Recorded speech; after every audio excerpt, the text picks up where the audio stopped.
ನಮಸ್ಕಾರ ಕರ್ನಾಟಕ, ನಾನು ನಿಮ್ಮ ಡಕೋಟಾ ಇಂಜಿನಿಯರ್. ಸೊ ಇವತ್ತು ನಾವು ಹೋಗ್ತಾ ಇರೋದು ಶಿಂಷಾಪುರದ ಹತ್ರ ಇರುವಂಥ ಒಂದು ಕೊಂಡದ ಮಾರಮ್ಮ ಅನ್ನುವಂಥ ಟೆಂಪಲ್ಲು.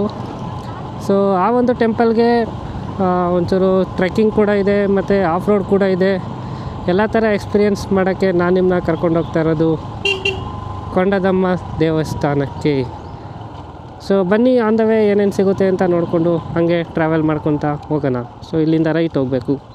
ನಾವು ಅಲ್ಲಿಂದ ಮೇನ್ ರೋಡಲ್ಲೂ ಹೋಗ್ಬೋದಿತ್ತು, ಆದರೆ ಒಂದು ಸ್ವಲ್ಪ ಹಳ್ಳಿ ರೂಟ್ನ ಎಕ್ಸ್ಪೀರಿಯೆನ್ಸ್ ಮಾಡೋಣ ಅಂತ ಒಳಗಡೆ ರೂಟಿಂದ ಹೋಗ್ತಾ ಇದ್ದೀವಿ. ಇವತ್ತು ಬೇರೆ ಸಂಡೇ, ಗಾಡಿಗಳೆಲ್ಲ ಜಾಸ್ತಿ ಇರ್ತವೆ ಅಲ್ಲಿ ಮಳವಳ್ಳಿ ರೋಡಲ್ಲಿ. ಆಯಿತು. ಆಮೇಲೆ ನಮ್ಮ ಹಳ್ಳಿಗಳ ಕಡೆ ಬಂದರೆ ನೀವು ಇದೊಂದನ್ನ ಚೆನ್ನಾಗಿ ನೋಡ್ಬೋದು, ಎತ್ತಿನ ಗಾಡಿಗಳು. ಸೊ ಎತ್ತಿನ ಗಾಡಿ ಹಾಕ್ಕೊಂಡು ಗದ್ದೆ ಕಡೆ ಹೋಯ್ತಾವ್ರೆ. ಸ್ಟ್ರೈಟ್ ಅಲ್ವಾ? ಮೇನ್ ರೋಡಲ್ಲಿ ಹೋಗೋಕ್ಕಿಂತ ಹಳ್ಳಿಗಳ ರೋಡಲ್ಲಿ ಹೋಗೋದು ಎಷ್ಟೋ ಚೆನ್ನಾಗಿರುತ್ತೆ. ಸ್ವಲ್ಪ ಡಿಸ್ಟೆನ್ಸ್ ಜಾಸ್ತಿ ಆಗ್ಬೋದು, ಹಂಪ್ಸ್ಗಳು ಜಾಸ್ತಿ ಸಿಗ್ಬೋದು ಅನ್ನೋದು ಬಿಟ್ಟರೆ ಪೊಲ್ಯೂಷನ್ನು, ಗಾಡಿಗಳು ಜಾಸ್ತಿ ಇರೋಲ್ಲ. ಸೊ ಅದಕ್ಕೋಸ್ಕರ ನಾವು ಪ್ರಿಫರ್ ಮಾಡಿದ್ದು ಹಳ್ಳಿಗಳ ರೂಟು. ಬರೀ 300 ರೂಪಾಯಿಗೆ ಹಾಕ್ಸಿದ್ಕೆ ಅರ್ಧ ಟ್ಯಾಂಕ್ ಪೆಟ್ರೋಲ್ ಬಂದೈತೆ. ಆಯಿತು. ಆಮೇಲೆ ಎಲ್ಲ ಯಾವುದೋ ಏಲಿಯನ್ ನೋಡ್ದಂಗೆ ನೋಡ್ತಾವ್ರೆ ನನ್ನ. ಯಾರೇ ಅದು? ಸುಮಾರು ಒಂದು 50 ಕಿಲೋಮೀಟ್ರ್ ಆಗುತ್ತೆ ಮದ್ದೂರಿಂದ ಟೋಟಲ್ ಜರ್ನಿ.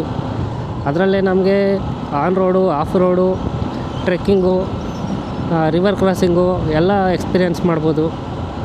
ನಾವು ಹೋದಾಗ ನೀರಿತ್ತು, ಬಟ್ ಇವಾಗ ನೀರಿದೆಯಾ ಇಲ್ವಾ ಗೊತ್ತಿಲ್ಲ. ಮೊನ್ನೆ ಅಲ್ಲಿ ವೈದ್ಯನಾಥಪುರ ಹತ್ರ ನಿಮಗೆ ತೋರಿಸಿದ್ನಲ್ಲ ನಾನು, ಶಿಂಷಾವಳೆನ. ಸೊ ಅದೇ ಶಿಂಷಾವಳೆ ಅಲ್ಲಿಗೆ ಬರೋದು. ನಮಗೆಲ್ಲ ಗೊತ್ತಾಗೋಯ್ತು. ಅಲ್ಲಿಂದ ಒಂದು ಫಾಲ್ಸ್ ಸಿಗುತ್ತೆ, ಅಲ್ಲೇ ಕಾಡೊಳಗಡೆ ಫಾಲ್ಸ್ ಇದೆ. ಸ್ವಲ್ಪ ಟ್ರೆಕ್ಕಿಂಗ್ ಮಾಡಬೇಕು. ನೀರು ಕಡಿಮೆ ಇದ್ದರೆ ಮಾತ್ರ ಹೋಗ್ಬೋದು, ನೀರು ಜಾಸ್ತಿ ಇದ್ದರೆ ಹೋಗೋಕ್ಕಾಗಲ್ಲ. So try our level best. ನೀರು ಕಮ್ಮಿ ಇತ್ತು ಅಂದರೆ ಖಂಡಿತ ನಿಮಗೆ ಆ ಒಂದು ಫಾಲ್ಸ್ನೂ ಕೂಡ ತೋರಿಸ್ತೀನಿ ನಾನು. ಹೋದ್ಮೇಲೆ ಗೊತ್ತಾಗುತ್ತೆ ಅಲ್ಲಿಗೆ ಈಗ ಯಾವ ರೀತಿ ಇದೆ ಪರಿಸ್ಥಿತಿ ಅಂತ. ನಾವು ಮೊದಲು ಹೋಗಿದ್ದಾಗ ನೀರು ಜಾಸ್ತಿ ಇದ್ದಿದ್ದ ಕಾರಣದಿಂದ ನಾವು ಫಾಲ್ಸ್ಗೆ ಹೋಗೋಕ್ಕಾಗಿರಲಿಲ್ಲ. ಬಟ್ ಇವಾಗ ಟ್ರೈ ಅವರ್ ಲಕ್, ನೋಡೋಣ. ದಬಕ್ಕೊಬಿಟ್ಟು ಏನು ಮಾಡೋದು, ಸೈಡಲ್ಲಿ ಹೋಗಿ ಅಣ್ಣ ಸೈಡು ಹೊಡೈತೀನಿ, ಅಣ್ಣ ಸೈಡು ನಾಯಿ ಅಣ್ಣ. ಸುತ್ತಮುತ್ತ ಹಸಿರು ಗದ್ದೆ, ಗಿಡಗಳು, ಮರಗಳು, ತೋಟಗಳು, ಒಳ್ಳೆ ಆಕ್ಸಿಜನ್ನು. ಅದಕ್ಕೆ ಹಳ್ಳಿ ಕಡೆ ಇರೋರು ಸ್ವಲ್ಪ ಜಾಸ್ತಿನೇ ಹೆಲ್ತಿಯಾಗಿರ್ತಾರೆ ಸಿಟಿಗೆ ಕಂಪೇರ್ ಮಾಡಿದ್ರೆ. ಸಿಟಿಲೆಲ್ಲ ಬರೀ ಪೊಲ್ಯೂಷನ್ನು, ಗಾಡಿಗಳು, ಕಾರ್ಗಳು, ನಾಯ್ಸ್ ಪೊಲ್ಯೂಷನು, ಸೌಂಡ್ ಪೊಲ್ಯೂಷನು ಅದೇ ಜಾಸ್ತಿ. ಅದೇ ಹಳ್ಳಿಗಳ ಕಡೆ ನೋಡಿ, ಗಿಡ ಮರಗಳು ಜಾಸ್ತಿ. ಅಯ್ಯೋ ನಾಯಣ್ಣ ನಿಧಾನ. ತೊರೆಚಾಕ್ನಹಳ್ಳಿ ಗ್ರಾಮ. ಮೀನು ಹಿಡಿತಾವ್ರೆ ನದಿ ಒಳಗಡೆ ನೋಡಿ, ಗಾಣ ಹಿಡ್ಕೊಂಡು. ಗಂಟ್ಲು ಕೆಟ್ಟೋಗ್ಬಿಟ್ಟೈತೆ ಕೋಲ್ಡ್ಗೆ. ಅದು ಯಾವಾಗ ಸರಿ ಹೋಯ್ತದೋ ಏನು ಕತೆನೋ. ಡೈಲಿ ಮಾತ್ರೆ ನುಂಗಿ ಸಾಕಾಗ್ಬಿಟ್ಟೈತೆ. ಇದೆ, ಇಲ್ಲೊಂದು ಸಮಸ್ಯೆ ಖಂಡಿತ ಇದೆ. ಆಮೇಲೆ ಟ್ಯಾಕ್ಟರ್ಗೆ ಎತ್ತಿನ ಗಾಡಿ ಕಟ್ಕೊ ಹೋಯ್ತಾವ್ರೆ. ಹೋಗಿ ಅಣ್ಣ ಮುಂದಕ್ಕೆ, ಆರ ನೋಡಿಬೇಡಿ ಇಲ್ಲೇ ಅಂತ. ಈಗ ಇದು ಕೆ ಎಮ್ ದೊಡ್ಡಿದ್ದ ಹಲಗೂರ್ಗೆ ಹೋಗುವಂಥ ರೋಡು. ಸೊ ಇಲ್ಲಿ ಮಧ್ಯದಲ್ಲಿ ಅಂತರಳ್ಳಿ ಬೆಟ್ಟ ಅಂತೆಲ್ಲ ಸಿಗುತ್ತೆ. ಸೊ ಅದನ್ನು ಕೂಡ ವಿಸಿಟ್ ಮಾಡಬೇಕು ಒಂದ್ಸಲಿ, ಚೆನ್ನಾಗಿದೆ ಅಂತರಳ್ಳಿ ಬೆಟ್ಟ. ಇದು ರೋಡು ರೀಸೆಂಟಾಗಿ ರೆಡಿ ಮಾಡಿರೋದು ಅನಿಸುತ್ತೆ. ಮೊದಲು ಈ ಥರ ಇರಲಿಲ್ಲ, ಬರೀ ಹಳ್ಳ ಗುಂಡಿನೇ ಇದ್ವು ಈ ರೋಡಲ್ಲಿ. ಎಲ್ಲ 80ರಲ್ಲೇ ಬರ್ತಾರಪ್ಪ, ನಿಧಾನಕ್ಕೆ ಬರೋರು ಒಬ್ಬರೂ ಇಲ್ಲ. ಮೀಟರ್ ಬೇಕು, ಮೀಟರ್ ಮೇನ್ ರೋಡ್ ಅಂದ್ಕೊಂಬಿಟ್ಟವ್ರು, ಇದನ್ನ ಹಳ್ಳಿ ರೋಡ್ ಅಂದ್ಕೊಂಡಿಲ್ಲ. ಬಟ್ ಈಗ ತಾನೇ ರೋಡ್ ಚೆನ್ನಾಗೈತೆ ಅಂತಿದೆ, ಆಗಲೇ ಏನದು ಹಳ್ಳಗುಂಡಿಗಳು ಸಿಕ್ಬಿಡೋದ. ಇಷ್ಟಿಷ್ಟು ದೊಡ್ಡ ಹಳ್ಳಗುಂಡಿ. ಅಣ್ಣ ರೋಡಲ್ಲೇ ಕ್ರಿಕೆಟ್ ಆಡ್ಕೊ ಹೋಯ್ತವ್ರೆ. ಅನ್ಪ್ರಿಡಿಕ್ಟಬಲ್ ಗುಂಡಿಗಳು. ಟೈಮ್ ಇವಾಗ 10:30 ಆಯಿತು. ನೋಡೋಣ ಎಷ್ಟೊತ್ತಿಗೆ ಹೋಗಿ ರೀಚ್ ಆಗ್ತೀವಿ ಅಂತ. ನಾವು ಅಂದ್ಕೊಂಡಿದ್ದು ಬೆಳಗ್ಗೆ 5:00ಗೆ ಎದ್ದು ಹೊರಟ್ಬಿಡ್ಬೇಕು ಅಂತ. ಆದರೆ ಏನು ಮಾಡುವ, ನಿದ್ದೆ ಸರಿಯಾಗಿ ಆಗಿರಲಿಲ್ಲ ಅಂತ ಬೆಳಗ್ಗೆ 6:30ವರೆಗೂ ಮಲ್ಕೊಂಬಿಟ್ಟಿದೆ. ಆಮೇಲೆ ಎದ್ದು ಫ್ರೆಶ್ ಅಪ್ ಆಗಿ ಹೊರಡೋಷ್ಟರಲ್ಲಿ ಇಷ್ಟೊತ್ತಾಗೋಯ್ತು. ಹೊರಟಾಗಲೇ 10 ಗಂಟೆಗೆ ಹೊರಟು ಅನಿಸ್ತದೆ ಮದ್ದೂರಿಂದ. ಅರ್ಧ ಗಂಟೆ ತೊಗೊಂಡಿದ್ದೀವಿ ಇಲ್ಲಿಗೆ ಬರೋಷ್ಟರಲ್ಲಿ, ಹಳ್ಳಿ ರೂಟಲ್ಲಿ. ಯಾರು ಬರಬೇಡಿ, ಅಡ್ಡ ಬರಬೇಡಿ. ಸೊ ಇವಾಗ ಆ್ಯಕ್ಚುಲಿ ಫಾರೆಸ್ಟ್ ಏರಿಯಾ ಎಂಟ್ರಿ ಆದ್ವಿ ನಾವು. ಆನೆಲ್ಲ ಎದ್ದು ನೋಡಿ ಹೆಂಗೈತೆ. ಇಲ್ಲೆಲ್ಲ ನೈಟು ಆನೆ ಬಂದು ಹೋಗಿದೆ ಅನಿಸುತ್ತೆ. ಒಂಥರ ಚೆನ್ನಾಗೈತೆ ಅನ್ಕೊಳ್ಳಿ ಕಾಡು. ಅಣ್ಣ ತಾರಣ ಇರೋಣ, ನಾನು ಹೋಯ್ತಾ ಇದ್ದೀನಿ. ನಿಮ್ಮನ್ನು ತಡೆದಿರುವವರು ಯಾರು? ಕೊನೆಗೂ ಇಳಿಸ್ಬಿಟ್ನ ಕೆಳಗಡಿಕೆ. ಇಲ್ಲಿಂದ ನಮಗೆ ಆ್ಯಕ್ಚುಯಲ್ ಆಫ್ ರೋಡು ಸ್ಟಾರ್ಟ್ ಆಗುತ್ತೆ. ಆಯಿತು. ಆಮೇಲೆ ಲಾರ್ಡ್ ಆಲ್ಟೋ. ಇದು ಇದು ಆಕ್ಚುಲಿ ಚೆನ್ನಾಗಿರೋದು. ನಾವು ಬಂದಾಗ ಮಳೆಗಾಲ ಆ್ಯಕ್ಚುಲಿ ಲಾಸ್ಟ್ ಟೈಮು. ಆಯಿತು ಆಮೇಲೆ ಇವಾಗ ಎಲ್ಲ ಡ್ರೈ ಪ್ಲೇಸ್ ಐತೆ. ಆಯಿತು ಆಮೇಲೆ ಕ್ಯಾಮ್ರಾ ಬೇರೆ ಅಲೋ ಇಲ್ಲ ಅಂತ ಹೇಳ್ತಾರೆ. ಅಲ್ಲೇನು ಕಾಡಲ್ಲೇನು ನಾವು ಶೂಟಿಂಗ್ ಮಾಡೋಕೆ ಹೋಗ್ತಾ ಇದ್ದೀವ ನಾವು.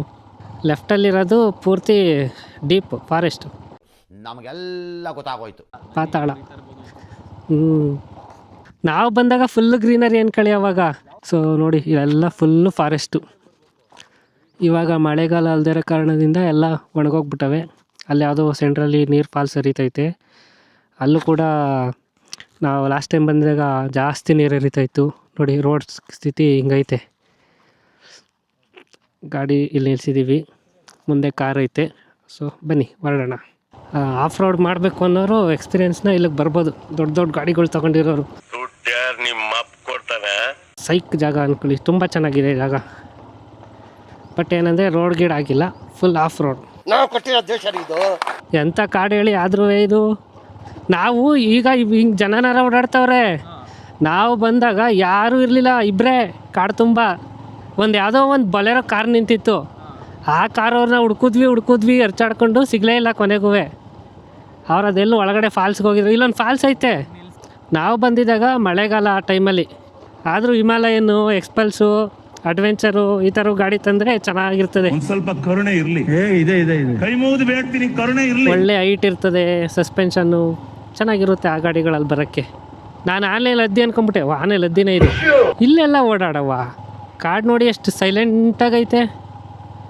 ಒಂಚೂರು ಗಲಾಟೆ ಇಲ್ಲ, ಏನಿಲ್ಲ. ಆನೆ ಬಂದರೆ ಮಾತ್ರ ಕೂವೋ ಅಂತವಷ್ಟೇ. ಕಾಡಲ್ಲಿ ಬದುಕೋದು ಕಷ್ಟ. ಅದೇ ಮೀಟರ್ ಬೇಕು ಜೀವನ ಮಾಡೋದು.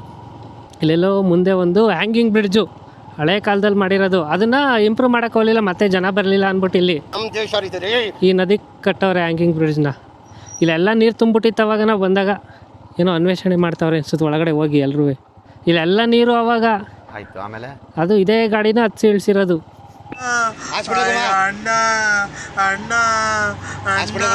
ಹುಯ್ ಆನೆ ಎಲ್ಲೂ ಇಡಬೇಡಪ್ಪ. ಇಲ್ಲ, ಐ ಥಿಂಕ್ ಇದೇ ಹಳ್ಳದಲ್ಲಿ ಅನಿಸ್ತದೆ. ಜಾಸ್ತಿ ಡೀಪ್ ಇತ್ತು, ದಬಾಕೊಂಬಿಟ್ಟು. ಇಲ್ಲಿ ಅಶೋಕ್ ಲೈಲ್ಯಾಂಡ್ ನಿಂತೈತೆ, ಯಾವುದೋ ಬಂದವ್ರೆ. ಈಗ ಐ ಥಿಂಕ್ ರೈಟ್ ಸೈಡ್. ಮರಳು ನೋಡಿ ಹೆಂಗೈತೆ, ಸಮುದ್ರದಲ್ಲಿ ಓಡಿಸ್ದಂಗೆ ಐತೈತೆ ಗಾಡಿನ. ಸ್ಕಿಡ್ಡು ಪೂರ್ತಿ. ನಾವು ಬಂದಾಗಂತೂ ಯಾರೂ ಇರಲಿಲ್ಲ ಹಿಂಗೆ ಜನಗಳು. ಇಬ್ಬರೇ ಕಾಡು ತುಂಬ. ಒಂದು ಯಾವುದೋ ಬೊಲೆರೋ ಕಾರು. ಈ ಇಲ್ಲೆಲ್ಲ ಒಳಗಡೆ ಎಲ್ಲ ಹೋಗಿದ್ದು.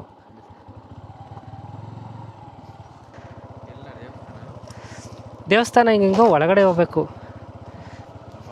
ಅಯ್ಯಯ್ಯಪ್ಪ, ಒಳ್ಳೆ ಬಾಡೂಟ ಮಾಡ್ತವ್ರೆ.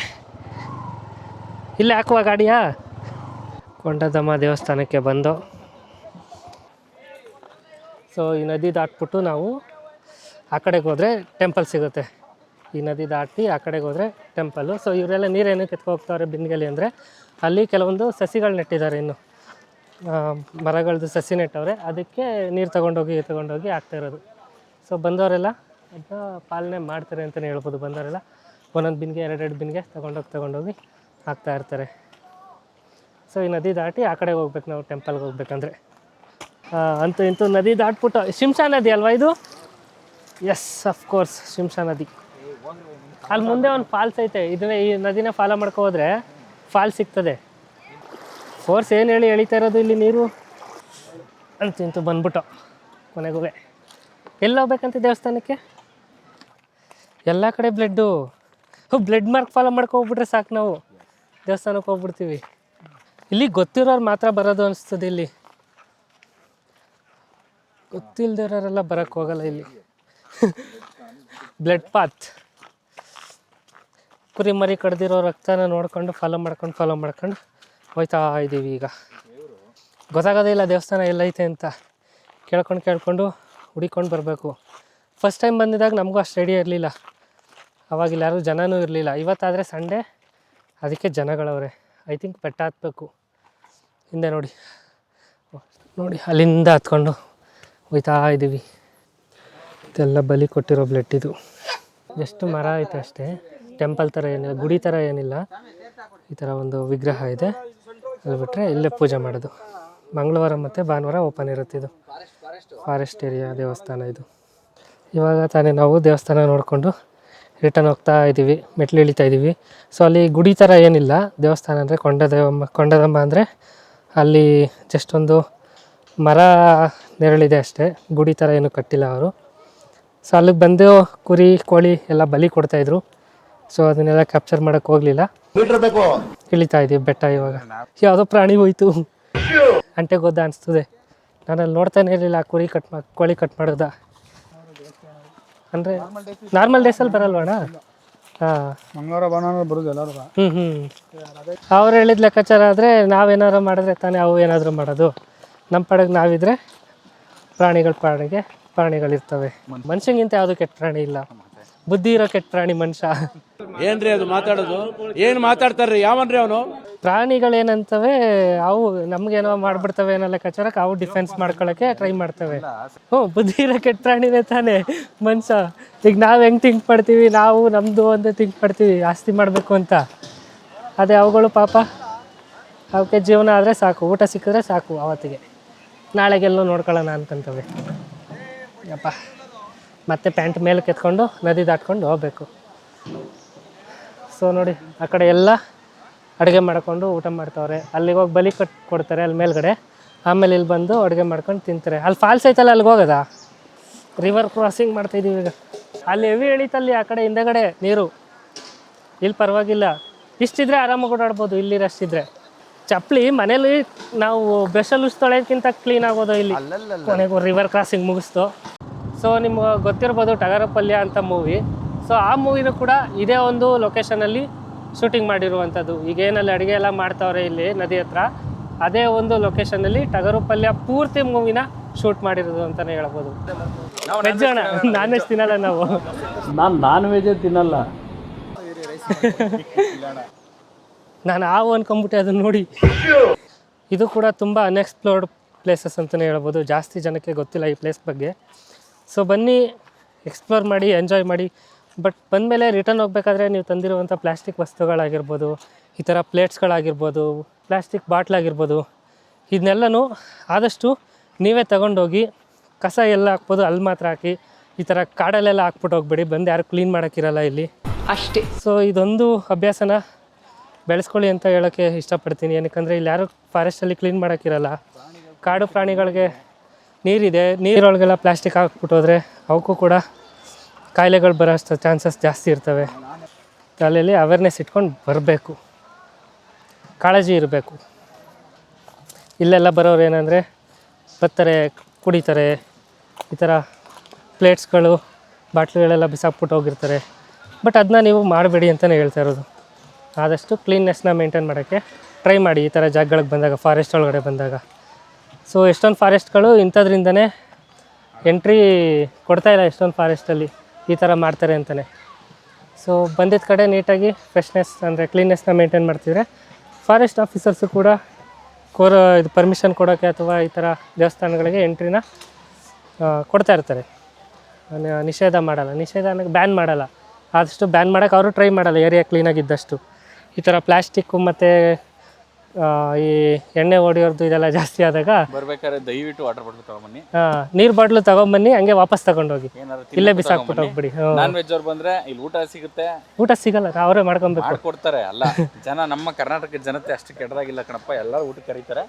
ವೆಜ್ ಅವ್ರು ಬಂದ್ರೆ ಮಾತ್ರ ದಯವಿಟ್ಟು ಊಟನ ನೀವೇ ತಂದ್ಬಿಡಿ, ಇಲ್ಲಾಂದ್ರೆ ಇಲ್ಲೇ ಅಡುಗೆ ಮಾಡಿಕೊಳ್ಳಿ. ನಮ್ಮನ್ನು ಕರೆದ್ರು ಊಟ ಮಾಡಿ ಅಂತ. ಬಟ್ ನಾನು ನಾನ್ ವೆಜ್ ತಿನ್ನಲ್ಲ, ವೆಜಿಟೇರಿಯನ್ ನಾನು, ಊಟ ಮಾಡ್ತಕ್ಕಂಥದ್ದು. ಸೊ ನೋಡಿ, ಇಲ್ಲೊಂದು ಪುರಾತನ ಕಾಲದ ಹ್ಯಾಂಗಿಂಗ್ ಬ್ರಿಡ್ಜ್ ಐತೆ, ತುಂಬ ಹಳೇದು, ಫುಲ್ ಹೋಗ್ಬಿಟ್ಟೈತೆ. ಇದು ನಡ್ಕೊಂಡು ಹೋಗೋಕ್ಕೆ ಭಯ ಆಯ್ತದೆ. ಅಯ್ಯೋ, ನಿನ್ನ ಅವಾಗ ಗಂಡಸು ಅಂತ ಅನ್ಕೋತೀವಲ್ಲ ನಾವು, ಅದು ನಾವು ಮಾಡೋ ಮಿಸ್ಟೇಕ್. ಈ ಹ್ಯಾಂಗಿಂಗ್ ಬ್ರಿಡ್ಜ್ ಮೇಲೂ ಹೋದರೆ ದೇವಸ್ಥಾನ ಡೈರೆಕ್ಟ್ ಸಿಗುತ್ತೆ. ಸರ್ಕಾರನೂ ಕೂಡ ಇದ್ರ ಬಗ್ಗೆ ಒಂಚೂರು ಗಮನ ಕೊಟ್ಟು ಈ ಬ್ರಿಡ್ಜ್ನೆಲ್ಲ ಒಂಚೂರು ರೆಡಿ ಮಾಡಿದ್ರೆ ಅಲ್ಲಿ ನೀರಲ್ಲಿ ನಡ್ಕೊಂಡು ಹೋಗೋದು ತಪ್ಪುತ್ತೆ. ಸೊ ನೀರಲ್ಲಿ ನಡ್ಕೊಂಡು ಹೋಗೋದು ತಪ್ಪುತ್ತೆ. ಇಲ್ಲೂ ಕೂಡ ಪ್ರೇಕ್ಷಣೀಯ ಸ್ಥಳ ಆಗಿ ಒಂಚೂರು ಏರಿಯಾ ಇಂಪ್ರೂವ್ ಆಗುತ್ತೆ. ಇಲ್ಲೂ ರೋಡ್ ಗಿಡೆಲ್ಲ ಬಂದು ಜನಗಳು ಬರೋಕ್ಕೆ ಅನುಕೂಲ ಆದರೆ, ಜನಗಳು ಬಂದು ಇಲ್ಲಿ ಬೇರೆ ರಾಜ್ಯಕ್ಕೆ ಹೋಗೋ ಬದಲು ನಮ್ಮ ರಾಜ್ಯದಲ್ಲೇ ಈ ಥರ ಪ್ಲೇಸ್ಗಳನ್ನ ಎಕ್ಸ್ಪ್ಲೋರ್ ಮಾಡಿದಾಗ ಅವರಿಗೆ ಬೇರೆ ರಾಜ್ಯಕ್ಕೆ ಹೋಗೋದು ತಪ್ಪುತ್ತೆ. ಜನಗಳು ನಮ್ಮ ರಾಜ್ಯದಲ್ಲೇ ಎಷ್ಟೊಂದು ಈ ಥರ ಹಿಡನ್ ಪ್ಲೇಸ್ಗಳಾಗಿರ್ಬೋದು, ಫಾರೆಸ್ಟ್ ಪ್ಲೇಸ್ಗಳಾಗಿರ್ಬೋದು, ಈ ಥರ ದೇವಸ್ಥಾನಗಳನ್ನು ಎಕ್ಸ್ಪ್ಲೋರ್ ಮಾಡ್ತಾರಪ್ಪ. ಸೊ ಅದರಿಂದ ಸರ್ಕಾರ ಕೂಡ ಇದ್ರ ಬಗ್ಗೆ ಯೋಚನೆ ಮಾಡಬೇಕು. ನೋಡೋಣ ಯಾವಾಗ ರೆಡಿ ಮಾಡ್ತಾರೆ ಇದನ್ನೆಲ್ಲ. ಈ ಬ್ರಿಡ್ಜ್ ಅಂತೂ ಫುಲ್ಲು ಹೋಗ್ಬಿಟ್ಟೈತೆ. ಇಲ್ಲಿ ನಡ್ಕೊಂಡು ಹೋಗೋದಿರಲಿ, ನೋಡೋಕ್ಕೆ ಭಯ ಆಯ್ತೈತೆ ಇಲ್ಲಿ ಯಾವಾಗ ಕಟ್ಟಾಗ್ಬಿಡುತ್ತೋ ಅಂತ. ಸೊ ಬನ್ನಿ, ಜಾಸ್ತಿ ಮುಂದೆ ಹೋಗೋದು ಬೇಡ, ರಿಸ್ಕ್ ತಗೊಳ್ಳೋಕ್ಕೆ ರೆಡಿ ಇಲ್ಲ ನಾನು. ನೀವು ಕೆಳಗಡೆ ನೀರು ಜಾಸ್ತಿ ಆಳ ಐತೆ, ಬನ್ನಿ ಹೊರಡೋಣ. ಬರಬೇಕಾದ್ರೆ ಸ್ವಲ್ಪ ಹುಷಾರಾಗಿ ಬನ್ನಿ, ಏನಕ್ಕಂದರೆ ಎಲ್ಲ ಕಡೆ ಈ ಥರ ಕಟ್ಟೆಗಳಿಲ್ಲ. ಕೆಲವೊಂದು ಕಡೆ ಹಂಗೆ ಬ್ಲ್ಯಾಂಕ್ ಬಿಟ್ಬಿಟ್ಟವ್ರೆ. ಸೊ ಯಾವ ಮರೆತರೆ ಒಂಚೂರು ಮೈ ಮರೆತರು ಕೂಡ ಗಾಡಿ ಡೈರೆಕ್ಟು ಪಾತಾಳಕ್ಕೆ ಹೋಗ್ಬಿಟ್ಟಿರುತ್ತೆ. ಇಲ್ಲೇನಾದರೂ ಕೆಳಗೆ ಬಿದ್ದರೆ ಡೈರೆಕ್ಟು ಮೇಲ್ಕೊಟ್ಟೈತೀರ ವಿತೌಟ್ ಟಿಕೆಟು. ಸೊ ಹುಷಾರಾಗಿ ಬನ್ನಿ ಅಷ್ಟೇ ನಾವು ಹೇಳೋದು. 3 ಜನನ ಹಾಕೊಂಬತ್ತವ್ರೆ ಗಾಡಿ ಅಲ್ಲಿಂದ ಹತ್ತಕ್ಕೆ, ಆ ಕಡೆಯಿಂದ ಬರ್ಬೇಕಾದ್ರೆ. ಇಲ್ಲೇನಾದ್ರು ಒಂದ್ಸಲ ಟೈರು ಸ್ಲಿಪ್ ಆಗಿ ಜಾರ್ತು ಅಂದರೆ ಪಾಚಿ ಹಿಡ್ದಿರೋ ಕಡೆ ಅಲ್ಲಿ ಹೋಗಿರ್ತೀವಿ. ಎಲ್ಲ ಇಲ್ಲಿ ಏನು ಇಲ್ಲಿ ಗಿಡ ಎಲ್ಲ ಬಿದ್ದಿದೆಯಲ್ಲ, ಇದು ಆನೆಗಳು ಮಾಡಿರುವಂಥ ಕೆಲಸನೇ ಇದು. ನಿಮ್ಮ ಲಕ್ ಬ್ಯಾಡ್ ಲಕ್ಕು ಚೆನ್ನಾಗಿತ್ತು ಅಂದರೆ ಆನೆಗಳನ್ನ ನೋಡ್ಬೋದು ನೀವು. ಲಕ್ ಚೆನ್ನಾಗಿತ್ತು ಅಂದರೆ ಸೈಲೆಂಟಾಗಿರೋ ಆನೆ ನೋಡ್ಬೋದು. ಲಕ್ ಒಂಚೂರು ಡಿಫ್ರೆಂಟ್ ಆಗಿತ್ತು ಅಂದರೆ ನೀವು ಒಂಚೂರು ವೈಲ್ಡಾಗಿರೋ ಆನೆ ನೋಡ್ಬೋದು. ಸೊ ನೋಡಿ, ಇಲ್ಲೆಲ್ಲ ಕೋಪ ಬಂದು ಹಂಗೆ ಮಾಡ್ಬಿಟ್ಟು ಹೋಗಿರೋದು, ಗಿಡ ಕಿತ್ತು ರೋಡ್ಗೆ ಬಿಸಾಕಿರೋದು ಎಲ್ಲನೂ. ನಮಗೆ ಇವತ್ತು ಯಾವ ಲಕ್ಕು ಇಲ್ಲದೆ ಇರೋ ಕಾರಣ ಆನೆಗಳನ್ನ ನೋಡೋಕ್ಕಾಗಿಲ್ಲ. ಸಂಜೆವರೆಗೂ ಮೇ ಬಿ ಟೈಮ್ ಪಾಸ್ ಮಾಡಿದ್ರೆ ಆನೆಗಳನ್ನ ನಾವು ನೋಡ್ಬೋದು ಅನಿಸುತ್ತೆ. ನೋಡಿ, ಕುರಿಗಳಿಗೆ ರೋಡ್ ಬಿಟ್ಬಿಟ್ಟು ನಾವು ಆಫ್ ರೋಡ್ ಮಾಡ್ತಾಯಿದ್ದೀವಿ. ಇದು ನಮ್ಮ ದೇಶ ಅಂದರೆ. ವಾವ್, ನಾಯಣ ನಿನ್ ಜನ್ಮಕ್ಕೆ ಹೋಗೋ. ರೈನ್ ಡ್ಯಾನ್ಸ್ ಮಾಡ್ಬೋದು ಇಲ್ಲಿ ಬಂದು, ರೈನ್ ಡ್ಯಾನ್ಸ್ ಮಾಡೋರು ಚೆನ್ನಾಗೈತೆ. ಸೊ ಇದಾಗಿತ್ತು ಗಾಯ್ಸ್ ಇವತ್ತಿನ ಒಂದು ವಿಡಿಯೋ ಹೆಂಗೆ ಅನಿಸ್ತು ಅಂತ ಕೆಳಗಡೆ ಕಮೆಂಟ್ ಮಾಡಿ ತಿಳಿಸಿ. ಮತ್ತು ಪ್ಲೇಸ್ ಹೇಗಿತ್ತು, ನಾವಾಗಿದ್ದು ರೋಡ್ ಆಗಿರ್ಬೋದು, ಮತ್ತು ಒಂದು ಟೆಂಪಲ್ ಆಗಿರ್ಬೋದು, ಹೇಗಿತ್ತು ಅಂತ ಕಮೆಂಟ್ ಮಾಡಿ ತಿಳಿಸಿ ಕೆಳಗಡೆ. ಮತ್ತು ಈ ರೀತಿ ನೀವು ಎಕ್ಸ್ಪೀರಿಯೆನ್ಸ್ ಮಾಡಬೇಕು ಅಂದರೆ ಆರಾಮ್ಸೆ ಆಗಿ ಒನ್ ಡೇ ಔಟಿಂಗ್ ಥರ ಎಕ್ಸ್ಪೀರಿಯೆನ್ಸ್ ಮಾಡ್ಬೋದು ಆ ಒಂದು ಪ್ಲೇಸ್ನ.